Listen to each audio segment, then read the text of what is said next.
வணக்கம் மக்களே, நீங்கள் வர கேட்குறது மொக்க கம்பெனி. நான் எங்கள் ஹோஸ்ட் அவஞ்சஸ் டூம்ஸ்டேக்கான அந்த ப்ரொடக்ஷன் ஒர்க் பகிர்வாக போயிட்டு இருக்கீங்க. ஒரு பக்கம் என்னடா ஆந்தனி மக்கி பனிக்குள்ள இருந்து ஃபோட்டோ எடுத்து அமைச்சிட்டு இருக்காரு. இன்னொரு பக்கம் டாக்டர் டூம் ஆகிய ஆர்டிஜே ஃப்ளெக்ஸ் பண்ணிட்டு இருக்காரு. என்னடா நடக்குதுங்க? எக்ஸ்மேன் அந்த மேன்ஷனுக்குள்ள சென்டினல் ரோபோட்ஸுக்கான அந்த பார்ட்ஸ் எல்லாம் கிடைக்கிற மாதிரி சொல்றாங்க. இன்னொரு பக்கம் நம்ம ஸ்பைடர்மேன் ப்ரொடக்ஷன் லிஸ்ட்ல சேர் கொடுக்காத நம்ம ஸ்பைடர்மேன் டாம் ஹாலண்டை இந்த படத்தில் கூட்டிட்டு வர பிளான் பண்ணிட்டு இருக்காங்களா. நிறைய கிரேசியான தியரிஸ், நிறைய கிரேசியான ரூம் சுத்திட்டு இருக்கு.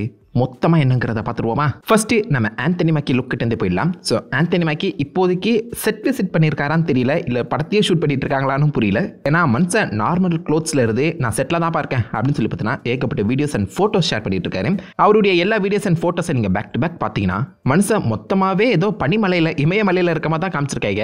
இமயமலைக்கும் கேப்டனுக்கு என்ன சம்மதம்? எதுக்கு இந்த மனுஷன் அங்கே போகணும்? என்னத்தை தான் இங்கே ஷூட் பண்ணுறீங்க அப்படின்னு சொல்லி ஃபேன்ஸ் ஒரு பக்கம் கன்ஃபியூஸ் ஆகியிருக்காங்க. நாம மார்வலுக்குள்ள நிறைய இடங்கள்ல பார்த்தீங்கன்னா இந்த ஸ்னோ மாதிரியான விஷயங்கள்லாம் பார்த்துருக்கோம். ஆனால் ரொம்பவே முக்கியமாக மல்டிவர்ஸுக்கு சம்மந்தப்பட்ட ஒரு ஸ்னோ மலை அப்படிங்கிறது இந்த ஷாட்டாக தான் இருக்கணும் நம்புகிறேன். வண்டகோ மவுண்டைன், அதாவது கடைசியாக இந்த பக்கம் நம்ம வாண்டா டார்க் ஹோல் புல்க இனிமேல் இந்த உலக இந்த யூனிவர்ஸ்லேருந்து நான் அழிக்க போகிறேன் அப்படின்னு சொல்லி மொத்தமாக கதம் பண்ணி அவங்களே இறந்து போகிற மாதிரி காமிச்சிருப்பாங்களே அந்த இடம். ஸோ அந்த இடமும் இதுவும் பர்ஃபெக்டாக மேட்ச் ஆகிற மாதிரி தோணல. I mean like same highest peak. Maybe அந்த ஒரு வைப்பு வரதுக்காக இங்கே போய் ஷூட் பண்ண ஆரம்பிச்சாங்களான்னு தெரியல. பட் பாசிபிளி வாண்டா நிஜமாலே செத்துட்டாளா, நிஜமாலே டார்க் ஹோல் புக் எல்லாமே அழிஞ்சிருச்சான்னு சொல்லி பார்க்கறதுக்காக, இல்லை அந்த ப்ராடக்டை நம்ம டாக்டர் ஸ்ட்ரேஞ்சுக்கு கலெக்ட் பண்ணுறதுக்காக பாசிபிளி இந்த பக்கம் நம்ம கேப்டன் அமெரிக்கா ஏன் வந்திருக்கக்கூடாது? கேப்டன் அமெரிக்கா அந்த ஆந்தனி மேக்கி மட்டும் இங்கே தனியாக இருக்காம தான் காமிக்கப்பட்டிருக்கு. ஸோ ப்ரீவியஸாக நம்ம கேள்விப்பட்டிருப்போம் லைக் எல்லா கேரக்டர்ஸும் தனித்தனியான மிஷன்ஸ்க்கு போவாங்கன்னு. அந்த வகையில் நம்ம doctor strange possibly captain America மட்டும் தனியாக அனுப்பி அந்த புக்கு இல்லைனா வாண்டாவோட மண்டையோட ஏதாவது கலெக்ட் பண்ணிட்டு வாங்க அப்படின்னு சொல்லி அனுப்பிச்சு வச்சிருப்பாரோ. ஏன் வாண்டா முக்கியம்னு கேட்டிங்கன்னா, வெல் இந்த கதையோட அந்த டூம்ஸ்டே கதையோட ஒரு part of the story children's குரூசேடை பேஸ் பண்ணியிருக்கலாம். சில்ட்ரன்ஸ் குரூசேடில் எங்கே வந்து பேஸ் பண்ணி ஃபோக்கஸ் நகர்ந்து இருந்தாலும் அதில் நம்ம டாக்டர் டூம் வாண்டா கூட கல்யாணம் பண்ண ரெடியாக இருப்பார். அவளுடைய மொத்த பவரையுமே எடுக்க ரெடியாக இருப்பார். ஸோ ஒரு வகையில் இங்கே நம்ம வாண்டாவோட பவர் டார்க் ஹோல்ட் அண்ட் முக்கியமாக அந்த மவுண்டன் கூட கனெக்ட் ஆகியிருக்க அந்த காரணத்தினால டாக்டர் டூம் பாசிபிளி இங்கே வந்து அந்த வாண்டாவோட பவர் ரியாலிட்டி மாற்றக்கூடிய அந்த பவரை எடுக்க ட்ரை பண்ணிடலாம். இங்கே நிஜமாலே வாண்டா செத்துட்டாங்களான்னு நம்மளுக்கு தெரியல. அந்த டெம்பிள் இடிஞ்சு விழும்போது லைட்டாக ஒரு ரெட் ஃப்ளாஷ் உங்களால் நோட் பண்ணியிருக்க முடியும். அந்த இடத்துல மேபி மொத்த ரியாலிட்டியுமே மாற்றி நம்ம வாண்டா எஸ்கேப் ஆகவும் செஞ்சிருக்கலாம். எஸ்கேப் பண்ண நம்ம வாண்டாவை ஏன் டூம் கடத்தி வச்சிருக்கக்கூடாது? இல்லை அம்னீஷா மாதிரி ஏதாவது ஒன்று கொடுத்து இந்த சில்ட்ரன்ஸ் குரூசி ஸ்டோரியில் அப்படியே கம்ப்ளீட்டாக ஃபாலோ பண்ணவும் செய்யலாம். அதில் கொஞ்ச நாள் நம்ம டாக்டர் டூம் பார்த்தீங்கன்னா நல்லவனாக நினச்சிட்டு இருப்பாரு அந்த சக்திகள் கிடைக்கிற வரைக்கும். ஸோ அந்த கான்செப்டை அடாப்ட் பண்ணி மேபி டாக்டர் டூம் அண்ட் வாண்டாவுக்கு ஒரு சின்ன கனெக்ஷனை ஏற்படுத்தலாம். ப்ரொடக்ஷன் சேரில் வாண்டாவுக்கான சேர் இல்லைனாலும் எனக்கு என்னமோ அவங்க பாசிபிளி லைக் ஒரு சீக்ரெட் கேமி கொடுப்பாங்க தான் எதிர்பார்க்கப்படுது. இன்னும் சொல்லப்படாத ஏகப்பட்ட கேரக்டர்ஸ் இந்த படத்தில் இருக்கதா பேசிட்டு இருக்காங்க. 60+ சூப்பர் ஹீரோஸ் வரதுக்கான வாய்ப்புகள் இருக்கா? டேய், அந்த பக்கம் சூப்பர்மேன் படத்தில் ஒரு 5 சூப்பர் ஹீரோஸ் ஒன்றா சேர்ந்ததுக்கே இவங்களுக்கு எல்லாருக்குமே எப்போ ஸ்க்ரீன் டைப் கொடுக்க போறீங்கன்னு சொல்லி பேசிட்டு இருக்காங்க. இந்த படத்தில் டூம்ஸ்டேல 60+ சூப்பர் ஹீரோஸா நம்பவே முடியல. மேபி அந்த மவுண்டனோட சம்மந்தப்பட்ட ஒரு ஷூட் தான் பாசிபிளி ஆந்தனி மேக்கிக்கு எடுக்கப்படணும் நான் நம்புறேன். இதை பற்றி அவர் எங்கேயுமே வாய் திறக்கல, அமைதியாக கடந்து போயிட்டு இருக்காரு. இவர் மட்டும் இல்லைங்க, இவரை சுற்றி இருக்க அந்த ப்ரொடக்ஷன் சேரில் இருக்க எந்த கேரக்டர்ஸ் கிட்ட கேட்டாலும் ஸ்கிரிப்டை பற்றி வாயை திறக்க மாட்டேங்கிறாங்க. ஐ மீன் எங்களுக்கு ஸ்கிரிப்ட் பேப்பரே கிடைக்கலடா அப்படின்னு சொல்கிறாங்க. அதுக்கேற்ற மாதிரி இப்போ லேட்டஸ்ட்டாக ஒரு ட்ரஸ்டபிள் இன்சைடரும் உண்மையாகவே அவஞ்சஸ் டூம்ஸ்டேக்கான அந்த ஸ்கிரிப்ட் ஃபைனலைஸ் பண்ணப்படலை, இன்னும் தொடர்ந்து எழுதிக்கிட்டே தான் இருக்காங்களாம். ஸ்கிரிப்ட் முடியாத அந்த சமயத்திலேயே ஷூட்டிங் ஆரம்பிச்சிட்டாங்க அப்படிங்கிற மாதிரி தான் சொல்கிறாங்களே. ஸ்கிரிப்டே கம்ப்ளீட்டாக முடிக்கப்படலையாங்க. டூம்ஸ்டேக்கான ஸ்கிரிப்ட் தொடர்ந்து எழுதிட்டு இருக்காங்களா? என்னடா நடக்குது? வழக்கமாக ஸ்கிரிப்ட் எழுதி முடிஞ்சு ஆல்மோஸ்ட் 6 மந்த் ப்ரீ ப்ரொடக்ஷனுக்கு அப்புறம் தான் ஷூட்டிங் போவீங்க. இப்போ நடனா ஷூட்டிங் ஆரம்பிச்சு போகிற போக்கில் ஸ்கிரிப்ட் எழுதிட்டு இருக்காங்களா? இதை நம்ப முடிகிற மாதிரி எனக்கு தோணலைங்க. ஏன்னா மார்வல் இருந்த நிலைமைக்கு அவங்கள அடித்த அடிக்கு இதுக்கப்புறம் ஸ்கிரிப்டட் ஃபைனலைஸ் பண்ணி தான் நாங்கள் படத்துக்கே போவோம்னு சொல்லி கேன்ஃபைக்கே சின்ன சின்ன இன்டர்வியூவில் மென்ஷன் பண்ணிட்டு இருந்தாரு. குவாலிட்டி ஒரு குவான்டிட்டின்னு வேறு சொல்லிட்டு இருக்காங்க. அப்போ ஸ்கிரிப்டே முடிக்காமல் ரொம்ப முக்கியமான ஒரு படம் டூம்ஸ்டே படத்தை எடுத்துகிட்டு இருக்கீங்களா? நிறைய மாற்றங்கள் நடந்துட்டு இருக்க மாதிரி சொல்கிறாங்க. முக்கியமான படம்டா, ரொம்ப முக்கியமான படம்டா, சொதப்பிக்கு போய் விட்டுறாதீங்க. இந்த வீடியோ ஆந்தனி மேக்கி அஃபிஷியலாகவே ஷேர் பண்ண ஒரு வீடியோ. வழக்கமான செட் வீடியோஸ் யாருமே எந்த ஒரு ஹீரோஸும் ஷேர் பண்ண மாட்டாங்க படத்தை முடிகிற வரைக்கும். பட் இப்போ ஆந்தனி மேக்கி மட்டும் இல்லாமல் கூடவே இருக்க நம்ம ராபர்ட் டவுனி ஜூனியரும் நிறைய செட் பிக்ஸ் அண்ட் வீடியோஸ் வந்து பார்த்தீங்கன்னா லீக் பண்ணிட்டு இருக்காரு. அந்த வகையில் இந்த இடத்துல அவர் மோர் லைக்லி டாக்டர் டூமுக்கு ஏதோ ஒரு வாய்ஸ் ஓவர் கொடுக்க ட்ரை பண்ணுறாரு போல. நான் டாக்டர் டூமுக்காக ரெடி ஆகிட்டு இருக்கேன்னு சொல்லி இப்போ லேட்டஸ்ட்டாக ரிலீஸ் ஆன ஒரு காமிக் புக் டாக்டர் டூம் காமிக் புக்கையும் அவருடைய அந்த மைக் செட் எல்லாத்தையுமே பார்த்தீங்கன்னா இந்த இடத்துல வச்சிருக்காரு. டெக்னிக்கலாக நான் டாக்டர் டூம் பார்த்தீங்கன்னா எல்லா விஷயங்களுமே தெரிஞ்சுக்கிறேன் அப்படிங்கிறத சொல்லாமல் சொல்ல வராரு. இங்கே வச்சிருக்க அவருடைய காமிக் வந்து பார்த்தீங்கன்னா கண்டிப்பாக எனக்கு தெரிஞ்சு படத்தில் ரிஃப்ளெக்ட் ஆகிறதுக்கான வாய்ப்புகள் ரொம்ப கம்மி. காமிக் போடி பார்க்கும்போது நம்ம டாக்டர் டூமு, வெலேரியா, கேலக்டஸ் இவங்க 3 பேர் மட்டும் தான் அந்த ரியாலிட்டியில் உயிரோடு இருப்பாங்க. மற்ற எல்லா ரியாலிட்டியுமே அழிஞ்சிருக்கும். வெலேரியா ரிச்சர்ஸ் யாருன்னு கேட்டிங்கன்னா நம்ம ரீட் ரிச்சர்ஸோட பொண்ணு, ஃப்ராங்க்லின் ரிச்சர்ஸோட தங்கச்சிங்க. புரியுதா? செம புத்திசாலி. ஸோ அவங்க எல்லாருமே ஒன்றா சேர்ந்து ரியாலிட்டியை ரீமேக் பண்ணாங்களா இல்லைங்கிறதா பேசிக் கதை. அதை நடக்குமா? ஐ மீன் ரொம்ப லேட்டஸ்ட்டாக வந்து ஒரு காமிக் அது. சீக்ரெட் ஆஃப்ஸுக்கு அதுக்கு பெரிய சம்மந்தம் கிடையாது. பட் அதில் இருக்க அந்த ரியாலிட்டியை மாற்றி அமைக்கக்கூடிய அந்த விஷயத்தை மட்டும் அடாப்ட் பண்ணுறதுக்கான வாய்ப்புகள் அதிகம். அந்த காமிக்கை ராபர்ட் டவுனி ஜூனியர் எதுக்கு டீஸ் பண்ணணும்? நம்மளை கன்ஃபியூஸ் பண்ண பார்க்குறாங்களா இல்லை நிஜமாலே காமிக் அடாப்ட் பண்ண போகிறாங்களா? அதில் நம்ம டாக்டரும் செம்ம ஓவர்பவராக இருப்பார். ஒரு பக்கம் நல்லவனாக காமிச்சிருப்பாங்க அந்த மனுஷனை, நடுவில் டக்குன்னு ஒரு ட்விஸ்ட் அடிச்சிருப்பாரு. ஃபன்னாக இருக்கும். கேலக்டஸ்க்கும் டாக்டருக்கு சண்டை வர மாதிரிலாம் இருக்கும், நல்லாவே இருக்கும். ஏகப்பட்ட செலஸ்டியல்ஸ்னு சொல்லி மிகப்பெரிய ஒரு ஈவெண்ட்டாக நடக்கும். கேலக்டஸையும் ஃபேண்டசி ஃபோரில் காமிக்க போகிறாங்க. டாக்டரும் பவர்ஃபுல்லாக இருக்க போகிறாருன்னா மேபி சொல்ல முடியாதுங்க. வெள்ளையராக்கு பதிலாக ஃப்ராங்க்லின் ரிச்சர்ஸை உள்ள சுருக்கி இந்த கதையை கொஞ்சம் ஒரு வித்தியாசமாக அடாப்ட் பண்ணலாம். பட் ஆல்ரெடி சீக்ரெட் ஆஃபே ஒரு பெரிய கதை, அதை சொல்கிறதுக்கே 2 மணி நேரம் பார்த்தாது. இதில் இந்த காமிக் கதையை வர சொல்கிறீங்களா? என்னடா நடக்குதுங்க? இது பார்த்தாத குறைக்கி இந்த ஃபோட்டோ வேறு ரிலீஸ் பண்ணியிருக்காரு. இதில் நம்ம ஆர்டிஜே அவருடைய மசில் சூட்டில் இருக்க மாதிரி காமிச்சிருக்காங்க. மனுஷனுக்கு 60 வயசு. இப்போதைக்கு திரும்ப நம்ம கிறிஸ்டம் சத் மாதிரி உடம்பெல்லாம் பல்கப் பண்ணிட்டு இருக்க முடியாது, மசில் சூட்டை போடுங்கடா, அதை வச்சு நான் மேனேஜ் பண்ணிக்கிறேன் அப்படின்னு சொல்லி மசில் சூட்டை கொடுத்துருக்காங்க. அவருடைய ஐகானிக்கான அந்த டாக்டர் டூம் லுக் என்னன்னு சொல்லி இது வரைக்கும் எங்கேயுமே ரிவீல் பண்ணப்படலை. ஆப்வியஸாக அவர் காமிக்கான ஒரு லுக்கில் அப்பேர் ஆயிருந்தார். அந்த லுக் உண்மையிலேயே டீசெண்டாக சூப்பராக தான் இருக்கும். நடுவில் சில இடங்களில் இதாக அவரோட லுக்குன்னு சொல்லி பார்த்தா டீஸ் பண்ணிட்டு இருந்தாங்க. இப்போ வரைக்கும் அஃபிஷியல் லுக் என்னன்னு தெரியல. அவருடைய கேரவானுக்கு வெளியில் உட்காந்து ஜெரிமி ரென்னரோட அந்த மெமோர் புக்கை படிச்சுட்டு இருக்காரு. நல்லாவே தெரிஞ்சிருக்கோம், ஜெரிமி ரென்னர் ஒரு பெரிய ஆக்சிடென்ட்டில் மாட்டி செத்து பொழைச்சி வெளில வந்திருக்காரு. ஸோ அவர் எப்படி அந்த வாழ்க்கையை கடந்து வந்தாருன்னு சொல்லி அது ஒரு புக்காக போட்டிருப்பாருங்க. அந்த புக்கை உட்காந்து படிச்சுட்டு இருக்காரு. ஏன் தேவையில்லாம ஜெரிமி ரென்னர் புக்கை படிக்கிற மாதிரி ஆடிஜே போஸ்ட் பண்ணுறாருன்னு கேட்கறதுன்னு புரியுது. இப்போ லேட்டஸ்ட்டாக நம்ம ஜெரிமி ரென்னருக்கும் மார்வல் ஸ்டுடியோஸ்க்கும் முட்டிச்சுங்க. ஹாக்கை சீசன் 2ல் நடிக்கிறதுக்கு பாதி காசு தான் தராங்க. இதனால நான் சீசன் 2க்கு வரவே மாட்டேன், ஹாக்கையை நடிக்க மாட்டேன்னு சொல்லி பார்த்தீங்கன்னா ஏறி மிதிச்சிட்டாரு. ஒரு சக அவஞ்சருக்கு இப்படி நடக்கும்போது ஓஜி அவஞ்சராக இருந்தால் நம்ம ஆடிஜே சும்மா இருப்பான்னு நினைக்கிறீங்களா? அந்த மனுஷனுங்க $100 மில்லியன் கிட்ட கொடுக்குறாங்க இந்த 2 படத்தில் நடிக்கிறதுக்கு. நான் ஜெரிமி ரென்னருக்கு பாதி காசா? இதெல்லாம் சரிப்பட்டு வராது. என் சப்போர்ட் எப்போதுமே ஜெரிமி ரென்னருக்கு தான், ஸ்ட்ராங்காக இருக்கணும் அப்படின்னு சொல்லி இன்டைரக்டா இல்ல டைரக்டாவே சப்போர்ட் பண்றாரு. அதானே நம்ம ஆர்டிஜே ஸ்டைலு. ஸோ இப்போதைக்கு ஜெரிமி ரென்னருக்கு என் சப்போர்ட் இருக்குங்கிற மாதிரி சொல்ல வந்திருக்காரு. அது முக்கியமாக ஜெரிமி ரென்னர் செத்து பொழைச்சா அந்த புக்கை படிச்சுட்டு இருக்காரு. அதை காரணமாக காட்டி தான் உங்களுக்கு பாதி காசு தருவாங்கிற மாதிரி அந்த பக்கம் பேசிட்டு இருக்கேன். என் சப்போர்ட் எப்போதுமே ஜெரிமி ரென்னருக்கு தான் அப்படிங்கிற மாதிரி ஆர்டிஜே சொல்லாமல் சொல்லியிருக்காருங்க. உங்க சப்போர்ட் யாருக்கு? ஹாக்கைக்கா இருந்தால் மறக்காம ஒரு ஆரோ சிம்பிள் கீழே காம்பனி விடுங்க. இப்போ அப்படியே நம்ம ஆர்டிஜே கிட்ட வருவோம். மசில் அப் சூட் போட்டிருக்காரு. இதுக்கு மேலே தான் அவருடைய டாக்டர் டூம் சூட்டை வந்து பார்த்தீங்கன்னா ஆட் பண்ணுவாங்க. ஸோ நான் வந்து எதிர்பார்த்தது டாக்டர் டூமுக்கு பழங்கால அந்த மெடிவல் ஸ்டைல் ஆஃப் சூட் தான் கொடுப்பாங்கன்னு. அது மோர்லைக்கு ஒரு ஆர்மர் மாதிரி தாங்க இருக்கும். ஆனால் இங்கே பார்த்தீங்கன்னா மசில் அப் சூட் போட்டிருக்காங்க. அதுக்கு மேலே ஆர்மர் சூட் போட்டால் மசில் சூட் போடணுங்கிற அவசியமே கிடையாதுங்க. ஆர்மர் இரும்பில் தான் பண்ணியிருப்பாங்க. ஸோ டெக்னிக்கலாக இது தேவையில்லாத ஒரு ஆணி தான் மசில் சூட்டு. சப்போஸ் இந்த ஆர்மர் சூட் கொடுக்குற மாதிரி இருந்துச்சுன்னா, அதுவும் டாக்டர் ஆர்மர்லாம் செம்ம ஸ்ட்ராங்காக இருக்கும். என்ன கேட்டிங்கன்னா மேபி அந்த ஆர்மரை சிம்பிளிஃபை பண்ணலாம். அப்படி இல்லைனா இருக்கே நானோ டெக்னாலஜி அது இந்த பக்கம் விக்டர் வாண்டமுக்கு ஒரு புது சூட்டை கொடுக்குற மாதிரி கம்ப்ளீட் அந்த சூட் ரீடிசைனுங்கிறது கூட நடக்கலாம். இன்ஃபினிட்டி வாரில் பார்த்துருப்பீங்களா, நானோ டெக்னாலஜி அவர் உடம்பு முழுக்க ஒரு லேயராக பரவும். அதில் அவர் மசில்ஸ்லாம் நல்லாவே தெரியும். அதை ரெப்ளிகேட் பண்ணுற மாதிரி நம்ம விக்டர் வாண்டமுக்குமே மேபி ஒரு நானோ டெக்னாலஜி சூட் வந்து கொடுக்கலாம். ஆனால் சத்தியமாக நல்லா இருக்காதுங்க. விக்டர் வாண்டமுக்கு மெடிவலான அந்த சூட் அல்டிமேட்டாக செட் ஆகும். பத்ததுக்கு வரைக்கும் அந்த க்ளோக்கோடெல்லாம் வந்தாருன்னா வேறு லெவலில் இருக்கும். அதை தான் கொடுக்கணும்னு எதிர்பார்க்குறேன்.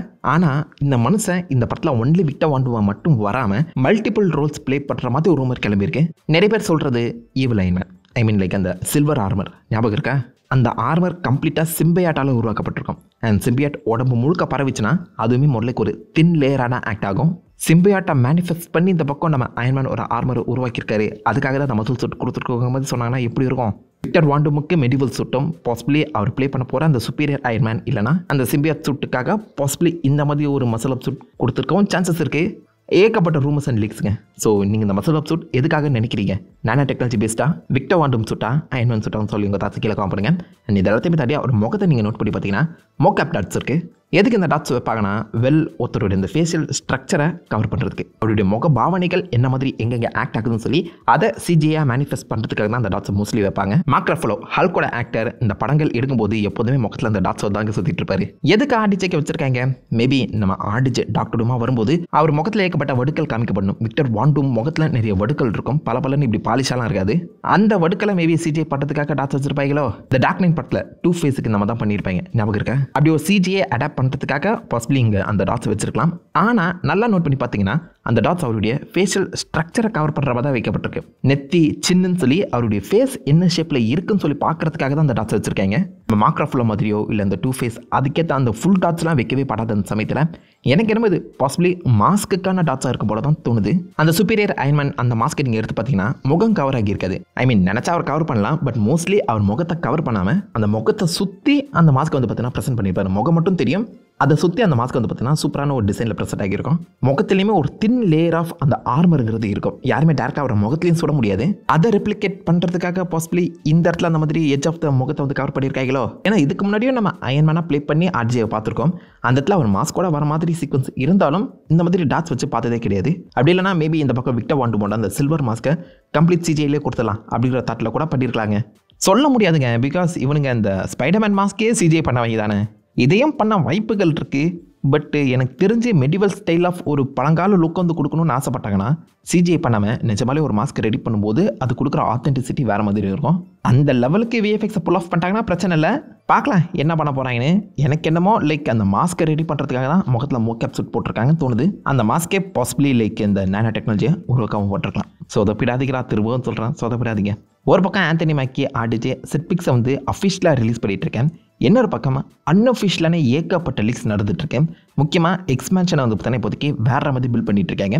இன்னும் எக்ஸ்பேன்ஷனுக்குள்ளே ஷூட் போலன்னு நினைக்கிறேன். நிறைய ஷூட் இன்டோரில் தான் எடுத்துகிட்டு இருக்காங்க. அவுட்டோர் ஷூட்டை மோஸ்ட்லி ரொம்பவே சீக்ரெட்டிவாக மெயின்டைன் பண்ணிட்டு இருக்காங்க. அந்த வகையில் எக்ஸ்பேன்ஷனுக்கு வெளியில் ஏகப்பட்ட ரோபோட்ஸ் செதறி கிடக்கிற மாதிரி காமிக்கப்பட்டிருக்கு. அந்த ரோபோட்ஸோட டிசைனை வச்சே ஃபேன்ஸ் அது என்னன்னு கண்டுபிடிச்சிட்டாங்க. ஆப்வியஸாக sentinels. So sentinels versus X-Men versus doctor Doom சொல்லி ஒரு பெரிய ஃபைட் நடக்க போது போல் அந்த சென்டினல்ஸுமே ரொம்பவே காமிக் புக் அக்யூரேட்டாக தான் கொண்டு வந்திருக்காங்களாம். ப்ராக்டிக்கலாகவே அந்த சென்டினலோட அவுட் லுக் எல்லாத்தையுமே கிரியேட் பண்ணியிருக்காங்க.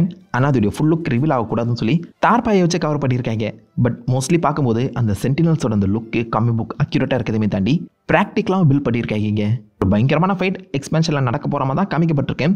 இன்னொரு ரூமர் படி நம்ம டாக்டர் டூம் அவர் கீழே ஒரு அவெஞ்சர்ஸ் டீமை பில்ட் பண்ணி லைக் ஈவில் அவெஞ்சர்ஸ் டீமை பில்ட் பண்ணி அந்த டீமை வச்சு எக்ஸ்மேன் அடிக்க போகிறாராம். ஸோ அவெஞ்சர்ஸ் வெர்சஸ் எக்ஸ்மேனுக்கான ஒரு சின்ன இன்ட்ரடக்ஷனை நம்ம இந்த படத்திலே பார்த்துருவோம்னு சொல்லி மென்ஷன் பண்ணிட்டு இருக்காங்க. ஆப்வியஸாக அந்த சண்டை நம்ம யூனிவர்ஸில் நடக்க போகிறது கிடையாது, ஆல்டர்னேட் யூனிவர்ஸ் தான். ஆனால் எந்த யூனிவர்ஸ் எக்ஸ்பென்ட் தெரில. இதுக்கு முன்னாடி நம்ம எக்ஸ்பென்ட் பார்த்தது த மார்வல்ஸ் படத்தில் தான். பீஸ்ட் பைனரி ரெண்டு பேருமே ஒரு எக்ஸ்பென்ஷனுக்குள்ளே இருக்க மாதிரி தான் காமிச்சு முடிச்சிருப்பாங்க. ஸோ அந்த யூனிவர்ஸையே பாசிபிளி டாக்டர் டூம் அட்டாக் பண்ணலாம். மோனிகா ராம்போ அங்கேருந்து தப்பிச்சு வந்து நம்மளை நோக்கி டாக்டர் டூம் வந்துட்டு இருக்கான் அப்படின்னு எப்படி நம்ம மார்க் ரஃபலோ தானஸ்க்கு இன்ட்ரடக்ஷன் கொடுத்தாரோ அதே மாதிரி மோனிகா ராம்போ டாக்டர் டூமுக்கு இன்ட்ரடக்ஷன் கொடுக்கறதுக்கான வாய்ப்புகள் இருக்கு. பட் எக்ஸ்பென்ஷனே அழிக்கிற மாதிரி ஒரு பயங்கரமான ஃபைட் வந்து பார்த்தீங்கன்னா இப்போதைக்கு மார்வல் டூம்ஸ்டேக்குள்ள பிளான் பண்ணிட்டு இருக்காங்க. இந்த செட் வீடியோ ஆன்லைனில் லீக் ஆயிருக்கு, மறக்காம செக் பண்ணி பாருங்க. அது மட்டும் இல்லாமல் நம்ம சைக்ளாப்ஸோட சூட் முதற்கொண்டு லீக் ஆகிருக்கு. பட் என்ன கேட்டிங்கன்னா அது மேபி ஏஐயா இருக்க வாய்ப்புகள் அதிகம் போல தான் தோணுது. கொஞ்சம் ஆத்தென்டிக்காகவும் இருக்குது, பார்க்க ஏஐ கிரியேட்டடாகவும் இருக்குது.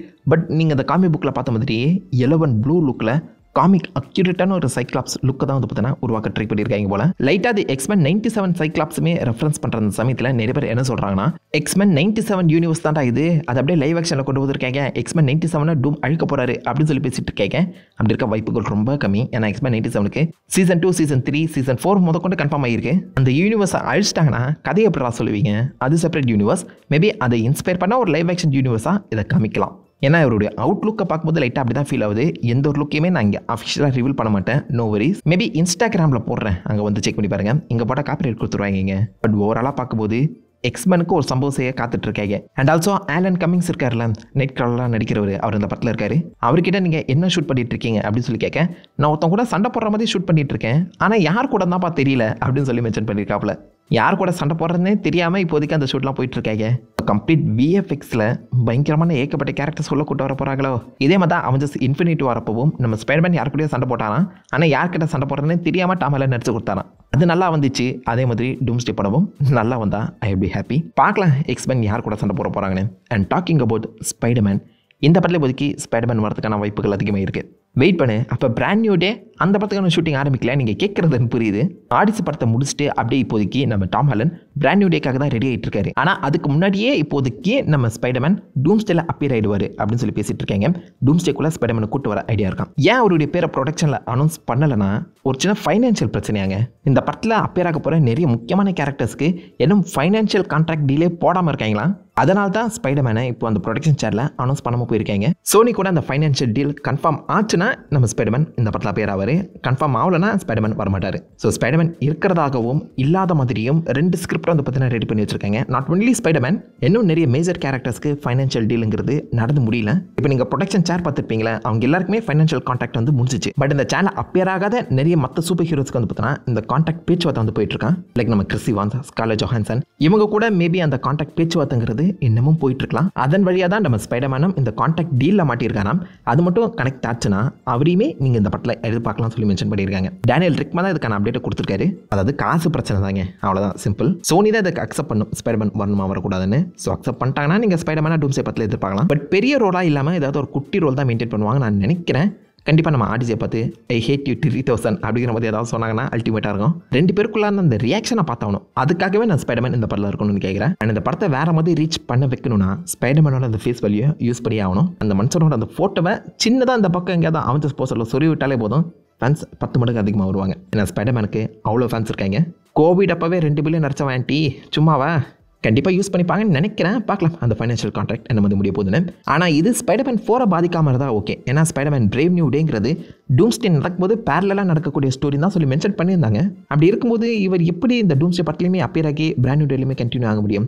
மோர் லைக் இந்த பிராண்ட் நியூ டேவை ஒரு ப்ரீக்வல் கதையாக மாற்றி விட்டுறலாம். டூம்ஸ்டே முன்னாடி இந்த பக்கம் ஸ்பைடர்மேன் இதான் பண்ணிட்டு இருந்தாரு, இது முடிச்சுட்டு அப்படியே டூம்ஸ்டேக்கு வந்துட்டாரு அப்படிங்கிற மாதிரி அழகாகவே சொல்லலாம். பிராண்ட் நியூ டேவை சுற்றி ஏகப்பட்ட தியரிஸ் அண்ட் ரூமர் சுற்றிட்டு இருக்கு. அதை பற்றி நான் செப்பரேட்டாக இன்னொரு வீடியோ போடுறேன். But brand new day could be Doomsday prequel. நடந்தா நல்லா இருக்குமா? டூம்ஸ்டே படத்தில் ஸ்பைடர்மேன் வேணும்னு நினைக்கிறவங்க மறக்காம லைக் பண்ணி தட்டிக்காமீங்க. எத்தனை பேர் இருக்கீங்கன்னு பார்ப்போம். இதை தாண்டியும் இன்னும் நிறைய டூம்ஸ்டே அப்படியே சுற்றி தான் இருக்கு. எனக்கு ஆத்தென்டிக்காக ஃபீல் ஆனதை மட்டும் கவர் பண்ணிங்க நான் சொல்லியிருக்கேன். மிச்ச மீதியை அடுத்த வீடியோவில் பார்த்துக்கலாம். நீங்கள் இந்த லீக்ஸ் அண்ட் ரூமர்ஸை பற்றி என்ன நினைக்கிறீங்க? உங்கள் தாட்ஸ் உங்களுடைய வியூஸாக மறக்காம காம் பண்ணிட்டு அந்த லைக் பண்ணி தட்டி விடுங்க. உங்களை நல்ல ஒரு அசமான வண்டியில் மீப்பட்டு தெரியும். Have fun guys. வாட்டா